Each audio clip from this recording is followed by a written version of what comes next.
Aujourd'hui, je vous présente 3 livres qui inspirent mes pratiques pédagogiques.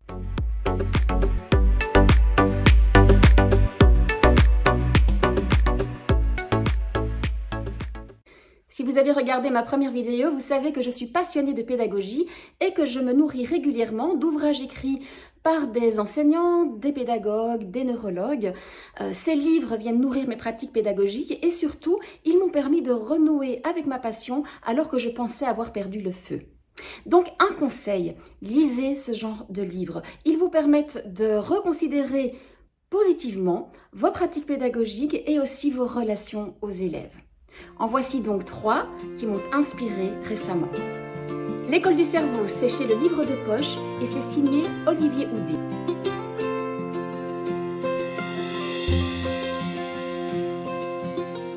Olivier Houdet est à la base instituteur, il va ensuite réaliser un doctorat en psychologie et diriger le laboratoire de psychologie du développement et de l'éducation de l'enfant au CNRS. Il va introduire en France la neuropédagogie et il est un des pionniers au monde en imagerie cérébrale de l'enfant. C'est dire qu'il a des choses à nous apprendre.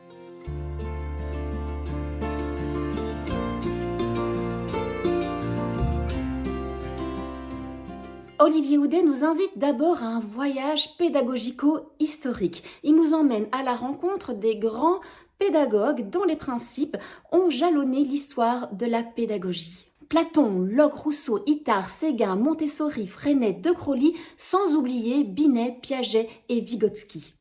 80 pages qui nous permettent de mieux comprendre les enjeux de ces pédagogies et ce qui les a motivés. La deuxième partie de ce livre, tout aussi passionnante, se penche sur les sciences de l'éducation et les sciences cognitives. Si tous les pédagogues cités précédemment avaient l'intuition de ce qu'ils devaient mettre en place pour accompagner les enfants dans leurs apprentissages, il leur manquait des preuves scientifiques. Aujourd'hui, l'imagerie cérébrale permet d'observer l'activité des neurones en situation d'apprentissage et les sciences cognitives, par l'analyse de ces images, viennent confirmer que beaucoup des intuitions de ces pédagogues étaient fondées. Dans cette partie, l'auteur vient donc confronter ces pédagogies dites nouvelles aux dernières découvertes en matière de sciences cognitives. Ce livre permet donc de poser un regard neuf et surtout scientifique sur des pédagogies parfois contestées. Sa lecture vous permettra de comprendre pourquoi telle pratique fonctionne ou telle pratique ne fonctionne pas et fort de ces nouvelles connaissances, vous pourrez ajuster les vôtres et puis optimiser vos outils pédagogiques. C'est de plus un livre hautement référencé qui vous donnera envie d'en lire plein d'autres, peut-être plus spécifiquement liés à votre matière. Heureux d'apprendre à l'école, c'est chez Pocket et c'est signé de Catherine Guéguen.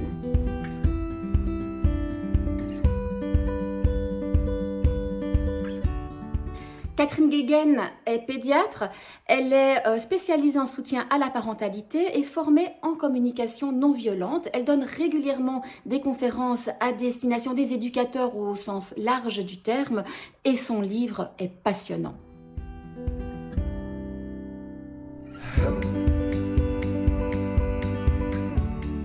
Dans son livre, l'auteur remet les émotions au centre des apprentissages. En 16 chapitres, elle nous montre comment les neurosciences prouvent que la qualité du lien enseignant-élève est déterminante.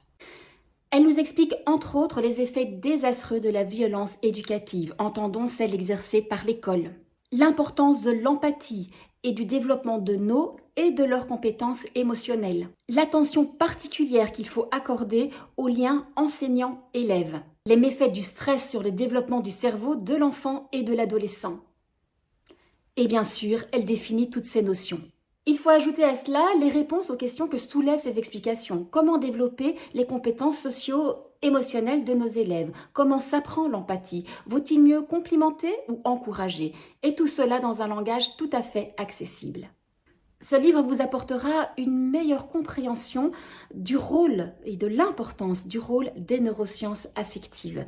Il va aussi vous apporter des outils pour vous aider à améliorer votre relation avec vos élèves, qu'ils soient enfants ou adolescents, et aussi à améliorer leur relation à l'école, ce qui inévitablement apportera dans vos classes un climat plus propice aux apprentissages. Que demander de plus ? Apprendre avec la pédagogie positive, c'est chez Erol et c'est signé d'Audrey Lacoune et Isabelle Payot.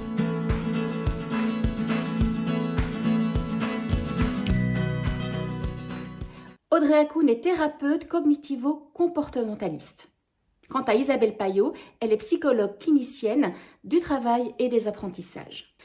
Elles ont ouvert ensemble, à Paris, un cabinet pour accompagner les enfants, les adolescents et les parents. Ces accompagnements se font par des psychologues qui ont chacune leur formation spécifique liée à l'enfant, à l'adolescent, à l'adulte et bien sûr une formation en pédagogie positive. Autant dire que les auteurs en connaissent un rayon sur les difficultés que rencontrent les enfants, les adolescents et les parents autour des apprentissages et ce livre est un outil formidable.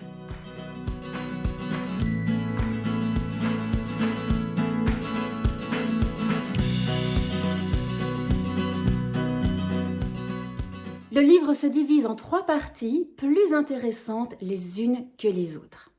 Les auteurs consacrent la première partie de leur livre à faire un état des lieux de ce qu'est l'enseignement, à savoir une pression tant sur les parents que sur les enfants. Une pression qui va générer des mythes aux conséquences désastreuses pour le psychisme de nos enfants. Fortes de ce constat, elles redéfinissent ce que c'est apprendre. Et apprendre, ça n'a absolument rien de négatif. La deuxième partie propose une série d'exercices pour se préparer mentalement, émotionnellement et physiquement à apprendre. C'est dans cette partie que j'ai découvert comment les mandalas pouvaient aider à se concentrer pour étudier ou à s'ouvrir pour écouter un cours. Testé et approuvé par moi-même lors de mes derniers blocus. Enfin, la troisième partie offre une série d'outils liés directement aux apprentissages. C'est dans cette partie que j'ai découvert le mind mapping. Je pensais l'apprendre pour mes élèves, mais en fait c'est à moi qu'il a servi en premier lors de ma reprise d'études universitaires. Tout cela dans une mise en page colorée et attractive. Vous l'aurez compris, j'ai été conquise. Par ailleurs, je viens de découvrir que les auteurs ont écrit un autre livre à destination directe des adolescents, Keep Calm et réussis tes examens. Il est dans ma palle. C'est fini pour aujourd'hui, je vous donne rendez-vous la semaine prochaine dans une vidéo où je parlerai lecture, mais cette fois-ci pour nos élèves.